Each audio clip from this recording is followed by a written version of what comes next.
Hello, travel biz owner. Welcome to my corner of the travel industry, the Strategic Travel Entrepreneur Podcast. If you're ready to have fun, be inspired, get clarity, and take action in your travel business, then you're in the right place.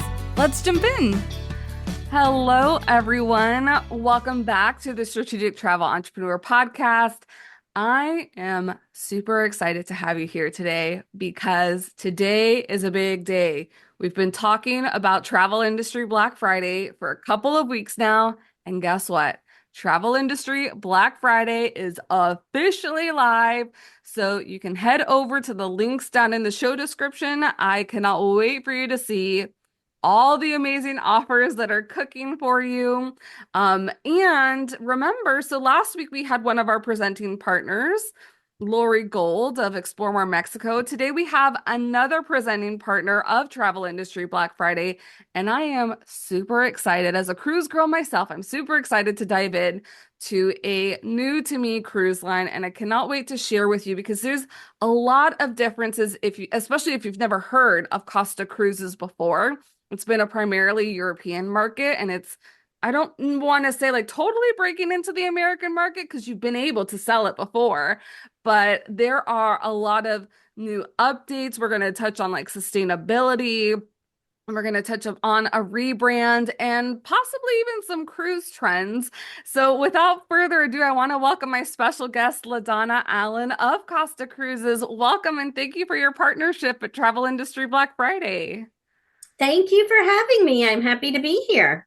Yay! And I cannot wait to dive into all the things. I know before we started recording, one of the things that you had mentioned, because I was like, oh, I want to talk about cruise trends. And you were like, well, it's a little bit not as clear cut as years in the past. So, and I know there's a lot of listeners of the podcast who that's what they focus on is cruising. So before we get into the cruise trends too, what makes Costa Cruises really individual and unique? And kind of like where do they fit in the market when we're kind of lining up all the other cruise line names that we may have heard of?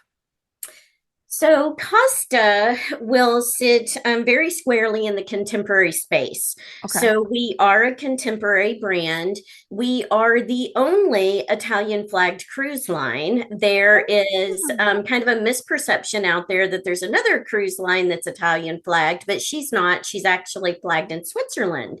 So we are the only Italian flagged cruise line, and you're definitely going to see that Italian flair that kind of is the underlying layer of everything that happens within Costa Cruises. Okay, perfect. And is it true that it was only European market at one point and then it came to the US, North America, or has it always been here? Costa has always been here. So Costa is part of Carnival Corporation. So we're part of that family of brands within Carnival Corporation. And if you kind of look at what the portfolio of Carnival Corporation looks like, you have the North American brands, you have some of the international brands like Mhm. P&O that does UK, you have AIDA that's mostly in the German market, and then you have Costa, which is the Italian sister within Carnival Corporation. Mhm. And so if you kind of look at the overall ecosystem, we sit very squarely within that international space, right? Because we Right. are based in Genoa, we are the Italian sister. But we've always had quite a few people from the North American market who have sailed with Costa.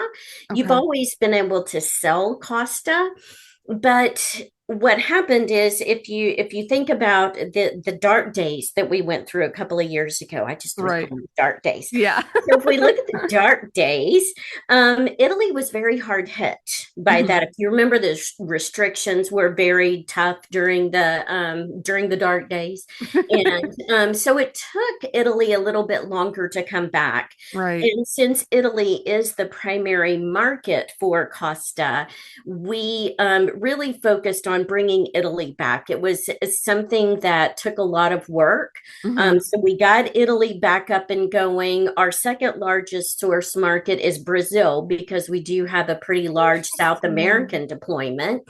And so we got Italy restarted, we got Brazil restarted, and now we're restarting in the North American market. But for us, our strategy in North America is trade only, Mm-hmm. which is really, I'm an old travel advisor, a seasoned travel advisor, I should say. Um, I don't really want to say old, but it is what it is. Um, But being trade only, that's something that was important to me as an individual coming over to this brand. But it puts us in a bit of a precarious situation because we aren't marketing directly to consumers. So there isn't necessarily the same brand awareness that you have with some of the other contemporary brands. And right. we are dependent upon the travel advisor community to bring your customers to us. Yeah, that's a really great point that you make. First, I love that you're focused on trade only.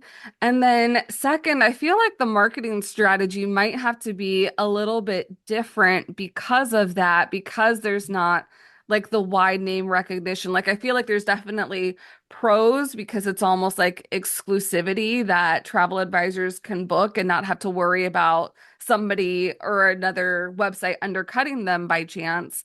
So how, like, what are some pointers, I guess, from your perspective, both having travel advisor experience as well, that travel advisors who might be interested in selling this product to their clients, how can they position it, especially with people who haven't heard of it before? You want to make sure, as an industry, we want to be super careful to be qualifying our clients and putting Mhm. the right client on the right brand at the right time. Mhm. And I think with Costa, you have to understand who we are. Know that you're going to have that true Italian hospitality as that underlying base layer, right? But when they get on board, they're going to hear multiple languages on board. You're always going to Mhm. hear English, definitely going to hear Italian, may hear Spanish. So it's really for this experience is for that customer that's looking for a tactile experience in Europe. This is not Okay. necessarily for the customer who's just looking to sail to Europe and, kind of see Europe. Uh-huh. This is for that customer that wants to experience Europe, that really feels like they've been part of the destination. You've Mm. got authentic Italian cuisine on board. You've got Italian entertainment that is on board. You have parties that go well into the evening because that's kind of what they do in Europe. Mm-hmm. You've got fresh gelato, all of this Yeah. stuff that is a very immersive experience Mm-hmm. into being part of the European culture. And that's how you want to position it to your customers. It's not just for somebody who's looking to go on a ship and just kind of maybe dip my toe into Europe. Mm-hmm. This is for that customer looking to be immersed in a European experience. Yeah, and would you say that's across all the ships in the brand? Like even if they're sailing not in the European market or in European destinations? The majority of our deployment, because the Med is our home, the majority of our deployment is going to be in the Med, and that's where most of North America sends their customers is to the Mediterranean. But as I Mhm. mentioned, we have that South American deployment. Now it is going to over index in Brazilian. So you're going to hear a lot more Portuguese on board. Mm. It's really about what the source market is. We do also have a Caribbean deployment, but if you look at the Caribbean deployment, it is seasonal, so it's not very long. The ships either leave out of La Romana or out of Guadeloupe, Martinique. Okay. So the deployments are a little bit different. The sourcing is going to be a little bit different as well because they're not leaving out of Miami or Fort Lauderdale. Okay, that is really great to know too, that you're gonna have to hop on a plane from the States in order Mm-hmm, to be able to sail wherever it is that you would like to sail. mm-hmm, Um, I know too that part of Costa is that it's more immersive. So like when I think of almost traditional cruising, I think of, there's lots of people who want to be by the pool, doing all those mm-hmm. pool competitions and things like that. But I don't feel like Costa is going to be the same type of experience, especially when you say tactile. It's a tactile experience. Mhm. And I think that one of the things that Costa has done that is really revolutionary in the market, I come from another brand within Carnival Corporation. Hmm. So I am very familiar with cruise and with the onboard experience and various different destinations. But really, what Costa has done that is truly unique within the market is we've kind of reimagined deployment planning. Hmm. And the way that we have done that is we've looked at, okay, if we're going to the Mediterranean, Caribbean, whatever the trade is, if we're going to this destination, what are the pieces of the destination you can only experience from a ship? And then we bring that experience on board so that you have an opportunity to do these really experiential type of activities that you can only do from the vantage point of the sea. Hmm. Which makes me think about something that you had mentioned before, which was the all sea destinations. I was checking some of those itineraries out, and like my astrology heart just got a little excited because I'm like, it's like stargazing at sea because that's one of my favorite things to do when I am cruising is to be out on the balcony and just to Mhm. take in the landscape that you don't get. Like I'm looking at other houses in at my window right now. So Mhm. what is that like? Because I feel like that's very distinct and differentiates Costa, these all sea type of itineraries. It is. So for instance, whenever you're on some of the other brands, if I think about, sailing on another brand, typically the day that I pull into Naples, for instance, I'm coming into Naples, I open up my blinds. I'm outside Naples, right? But what Costa has done to really integrate that experience is when you're pulling into the Bay of Capri, we set up a full display of Italian food out on deck. You Mm. have sunrise overlooking the Bay of Capri, fresh Neapolitan coffee being brewed Oh. out there.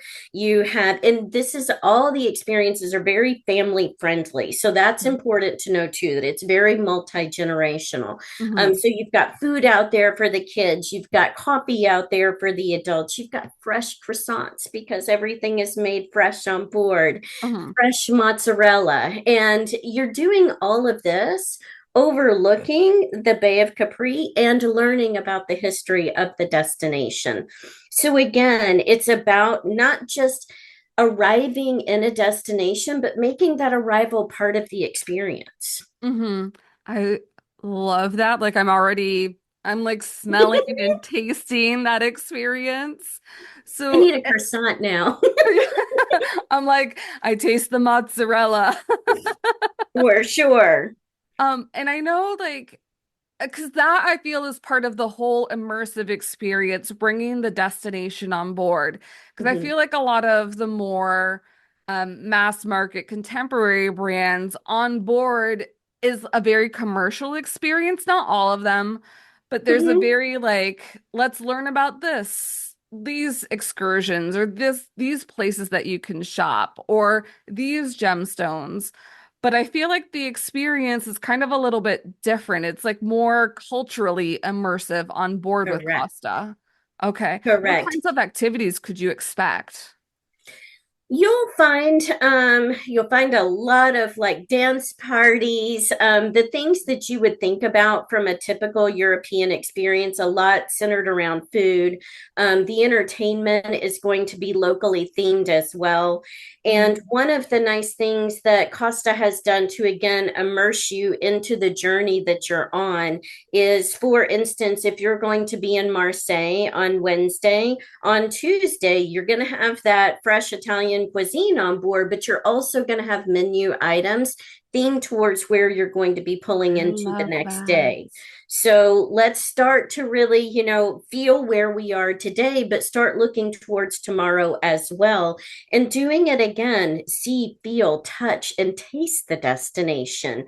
Hmm. And that plays through in the kids club as well. So the kids club, really great kids club, but a lot of these activities are very family friendly. You can bring your kids with you to these deck parties that are out there and have them experience the DJ that's out on deck and a fashion show from the destination, or they can go into the That's super kids neat. club. Again, they're going to hear multiple languages in this kids club.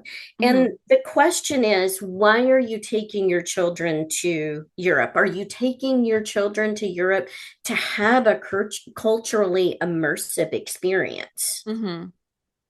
Yeah, I love that. And I know that there's definitely certain families that can appreciate that and actually crave those types of experiences so that their Mhm. children can be immersed as as they're growing up in the world and experiencing the world and being almost that globally conscious little human being growing up Right. throughout We their want life. them to be global citizens, right? Yes. Yeah. That makes me think too about some of the sustainability measures. I know Costa recently, in the past couple of years, overwent a rebrand, a refresh. And part of that was the big focus on sustainability. And so not only like clean fuels, but also the For Good Food program. Am I saying that one Mhm, right? mhm. So you're going to see that for Carnival Corporation, sustainability is super important. The oceans are our home, and we want to make sure that we're good citizens and that we take care of our home. Mhm. And Costa was the first cruise line to have LNG powered ships. We Mm. were the first cruise line to have the biodigesters on board to start to reduce food waste. And then in 2017, we started this program for um, being able to donate food to the Mhm. local communities. So, food that was prepared but didn't end up getting served. So, additional food for the buffet or the main restaurants, rather than throwing that away or rather than putting it in the biodigesters with the true food waste, we donate that to the local communities because, again, we want to make sure that we're not just visiting those communities, but that we are serving those communities as well. Yeah, that really touched me because I used to work at the theme parks here in Orlando, and we would have a program too where a lot of the meals that we cooked, obviously we don't want it all to go to food waste, and so we would partner with local food banks. So I think like it was maybe like twice, maybe three times a week, they would come over and just pick up any of the almost leftovers, not like leftovers per se, but leftovers so that people in need could take advantage of that. So I love the extending the blueprint or the footprint out, that it's not just people on board that are benefited by the cruise experience, but also the local destinations. Absolutely. Yeah, can you tell us a little bit about some of these destinations? I know we've talked a little bit about Italy, Marseille, Mediterranean, touched a Mhm. little bit on Caribbean as well, but what are some of the not typical destinations that you might find a Costa cruise ship sailing on? Well, one of the things that's interesting to kind of go back to being part of Carnival Corporation, we ended up transferring two ships over to Carnival. Right, And right. I think that that also doesn't help with the perception, especially in the North American market, because Carnival is so dominant in our market. But part of the power of being part of this corporation is the fact that we could look at the assets across the entire corporation. Costa had two ships that were ordered for the Asia market that Mm-hmm. were ordered just prior to the pandemic. You know, we're locked into these contracts. We're not getting out of these contracts, but they're going to be delivered right after the dark days, right? Mm-hmm. And so once those ships are delivered, Costa, remember, we're still trying to figure out how to get Italy restarted because Mm-hmm. Italy is our core market. And so we're in Italy trying to get restarted. Now we have to take possession of these two other ships that are brand new ships that Mm-hmm. meant for Asia. And so we transferred those two ships over to Carnival. Mm-hmm. She's got one on the East Coast, she's got one on the West Coast. And those brand new ships give us an opportunity to really be able to leverage as a corporation kind of which of the sister brands needs that tonnage. You know, it has to be right ship, right time, right place, and right size in the market, right? Mm-hmm. Costa just wasn't in a position to be able to take possession of them, but Carnival was. And so she needed the additional space and the additional capacity. So she is running those ships to go back to Asia, the Okay. destination that we're actually restarting at the end of 2025 is we will be restarting Asia. So if Mm-hmm. you look at the overall footprint of Costa, Med is the core of the product. We do have those two ships that are down in South America that are very immersive in terms of a South American experience. And Okay. so that they're different than some of the other South America itineraries. Again, you know, they are going to over index in Brazilians that are on board. So you are going to have parties well into the Oh evening. yeah. You want to be prepared for that. But do look at those itineraries because not everybody has a really great South America a great South America deployment. So Mm-hmm. you've got South America. We also have Emirates. So we've got a ship that's over in the Middle East that is doing Dubai and UAE, and Nice. so that's a little bit of a different deployment. It's not year round. It again is seasonal, but there's two ships over there, and you do have an opportunity to sail in some of these more exotic destinations. And Mm-hmm. then you have the Caribbean. So that's kind of overall the largest piece of our deployment. Definitely Med, especially for this North American market, South America, Caribbean, and little bit of Asia and the Emirates. Okay. I love that it's like, especially because I had seen Oman on one of the all Mm-hmm. sea destinations. So I was like, that's really nice that going through the Middle East as well and having like the differentiation between the itineraries as well. That something you also said made me start to think, because I know there's going to be lots of different cultures that are on board. Mm-hmm. And I'm sure because it is an Italian flag ship that's kind of breaking ish out into the American market, there might be some different things that happen on board that occur on board. So, are there things that travel advisors should be preparing their clients when they have booked them into a Costa cruise? That they should be preparing them like this is what the experience is like, or you need to be aware of this. Again, the biggest piece is that you want to make sure that they're aware and prepared to hear multiple languages on board, Okay. because that is a big piece of it. The other thing is you want to make sure that they're prepared to not have as many things happening on board during the day as you Okay. will in the evening. Okay. If you think about whenever you go to Europe, those are very evening heavy in terms of the entertainment. So Mm-hmm. you've got a lot of entertainment that's happening, and it is going to be happening late into the evening. But with the daytime, we're very port intensive and we also stay in port for a very long time. Our itineraries are kind of geared towards being in port for a Okay. very long time during the day. And we also have multiple embarkation ports. So for us, because we're Italian flagged, it's not, you have to go round trip Barcelona. You can do Barcelona to Savona. You can do Barcelona to Rome.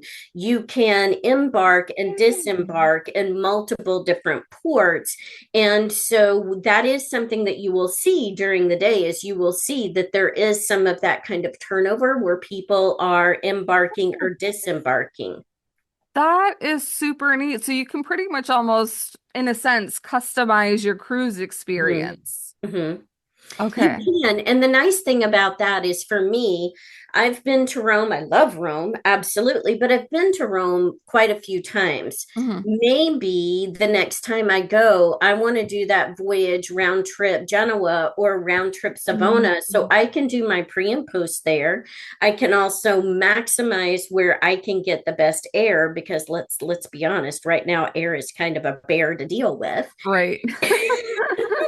So I can maximize the availability of the air. I can maximize what I'm doing in terms of the fare, the pricing, and I can also look at what I can do pre and post. Okay. All right.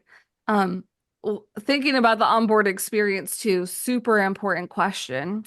What Mhm. kind of outlets are in the cabins? Are these the European outlets or the American outlets? They are European, so that is something Okay. that you want to be prepared for. Nice. Yeah, I was like, I'm curious about that. Mhm. And what kinds of accommodations? I'm trying to like get the full experience of being on a Costa cruise because I love the multicultural bit, and Mhm. that there's a more active nightlife. But is it like just you can super lounge around, be comfortable in any of the spaces on board as well as your cabin? Yeah, in terms of the onboard experience, we are pretty balcony heavy. So Mm-hmm. there's a lot of balconies. There's quite a few family suites because we do cater to multi-generational. Mm-hmm. For us, if you have the longer voyages, they're probably going to skew a little bit older, just like they do in every single market, because they have the time and they have the money for those longer voyages. And with the families coming on board, we do have family suites that can accommodate families. You can do an inside, you can do a balcony and put those together. So there's a lot of different configurations, but I would say overall, if I was looking at kind of who Costa is in terms of the configuration on board, we are Mm-hmm. definitely balcony heavy, very family friendly. A lot of entertainment is going to be available on board, so you're never going to be lacking for entertainment. Hmm. So we can say almost that the Costa traveler, the Costa cruiser is definitely somebody who wants to be immersed in different cultures, who may want to lounge a little bit during the day or at least explore the destination during the day and is Mhm. very interested in having some sort of like active lifestyle if they choose that, because of course somebody can just stay in their cabin.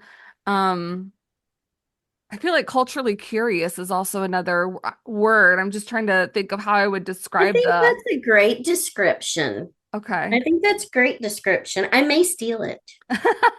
Take it, take it.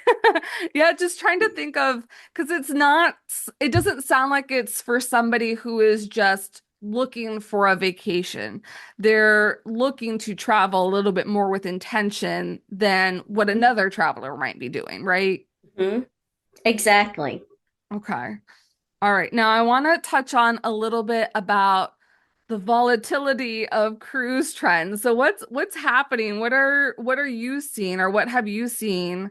And I know that you're a little bit of a newbie to Costa Cruises I too. So am. um what's happening in the cruise space and what can we expect in 2025?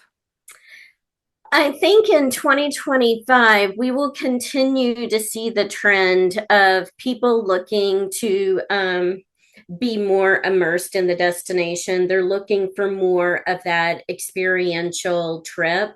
Mhm. We saw early in the restart process, whenever I was with another brand in the corporation, we saw people stick closer to home, right? They didn't Mhm. necessarily want to go too far away. We're worried about what are these restrictions?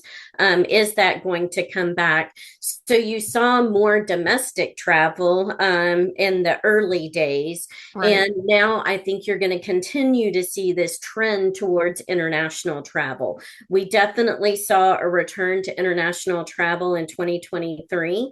Mhm. We saw it pick up in 2024. It was an odd year, though, because if I think going all the way back to 1989, whenever I started in this industry, there was always this very defined wave season, right? Right. Very defined wave season. We Right. knew what wave season was. We were going to be prepared for wave season.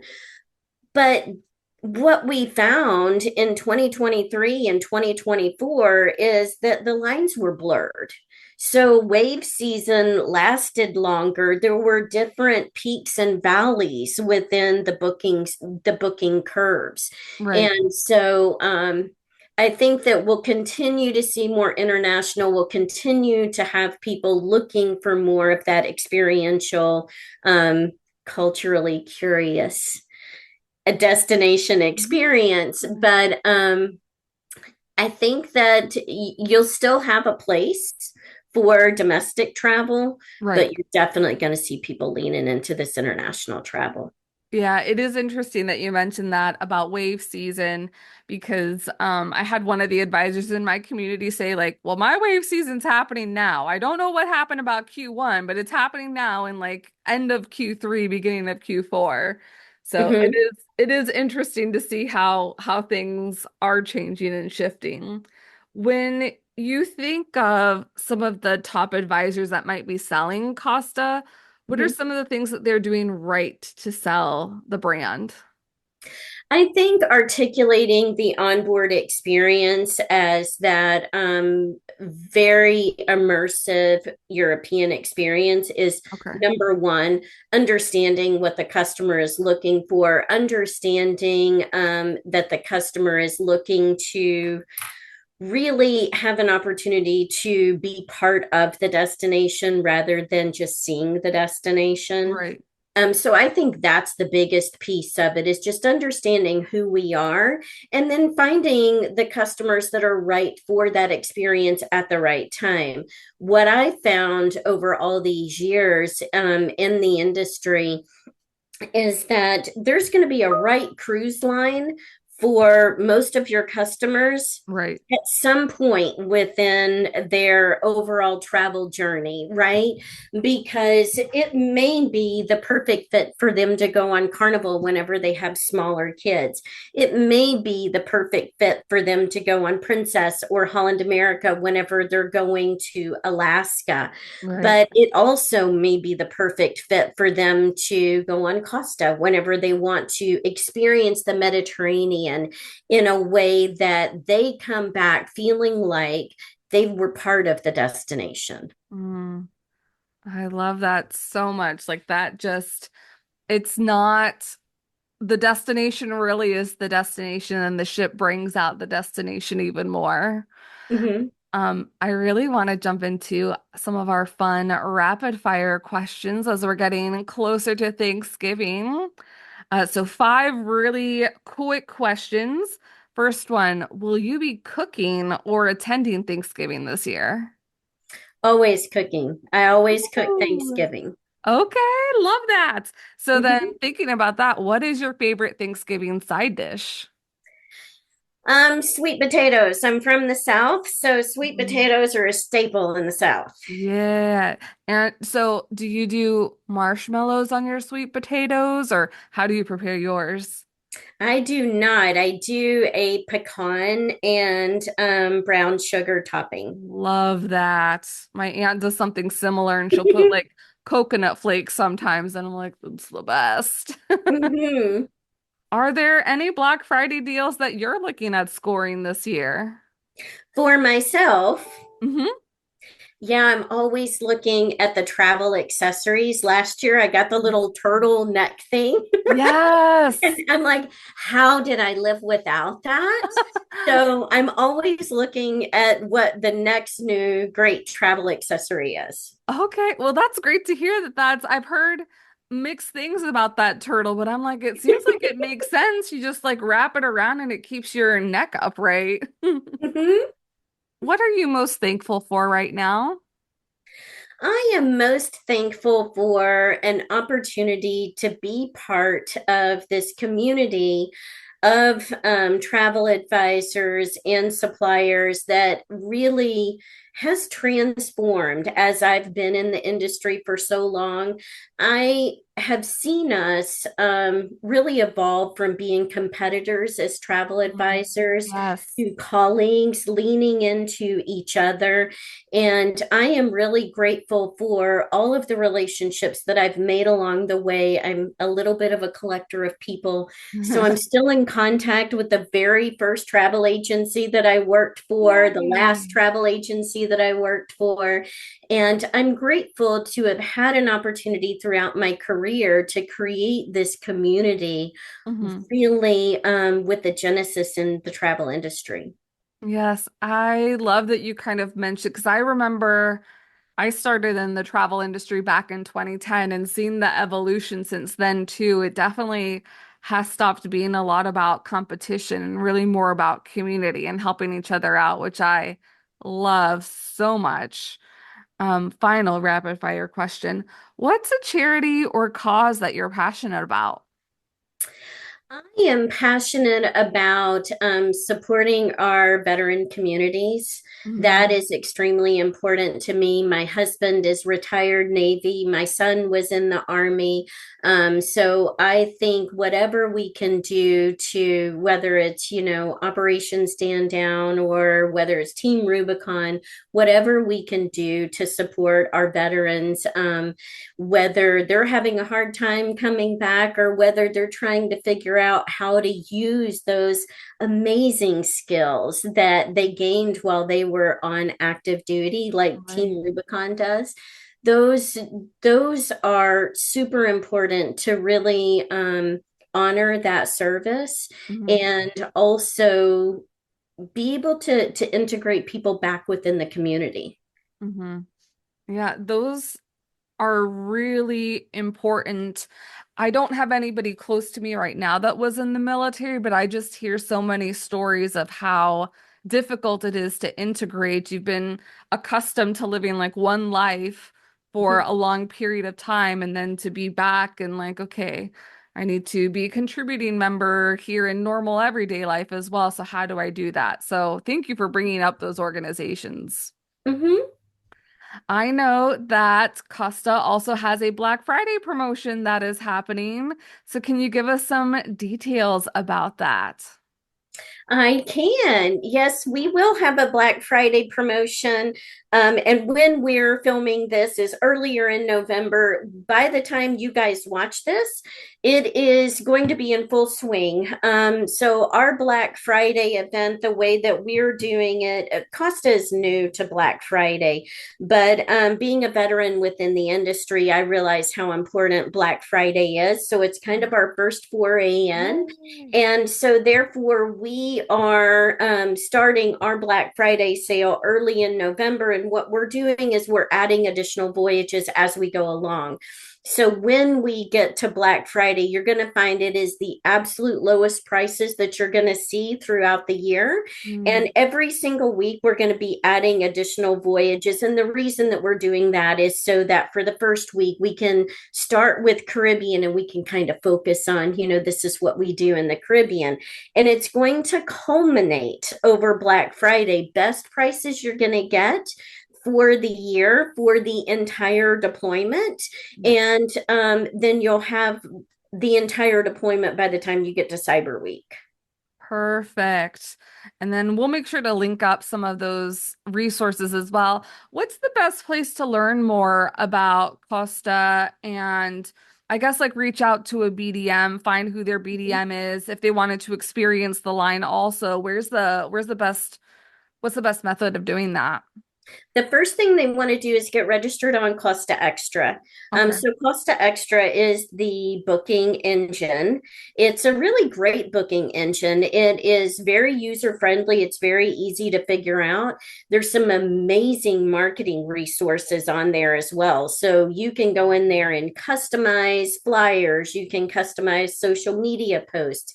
So that's the first thing that you want to do is you want to get registered on Costa Extra, and it's just costaextra.com. Okay. And you want to get registered there. You can reach out to Costa Sales at us.costa.it.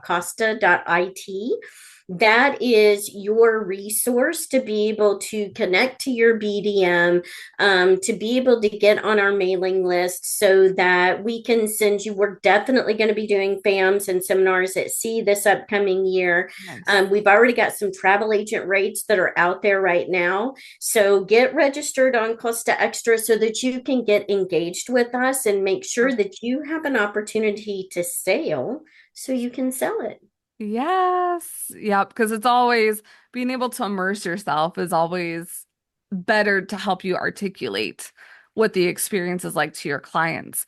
Any Mhm. parting words before we drop off and let everybody get into Black Friday promos?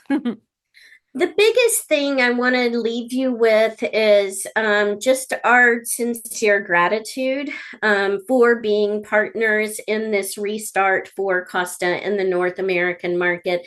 Again, we're going to be completely dependent upon you guys. So we will be available, we will be responsive to you, but we want to make sure that you have what you need. And we're extremely responsive to that. So just reach out to us, let us know what it is that you need, and stay engaged with us. Awesome. Thank you so much, LaDonna, for being here and sharing quite a bit. I know, like, I'm excited to eventually try Costa one day. So maybe we might have to put a podcast group together For and all sure, sail let's do together. it. Travel advisors, thank you so much for tuning into this episode. Again, links are going to be in the show description.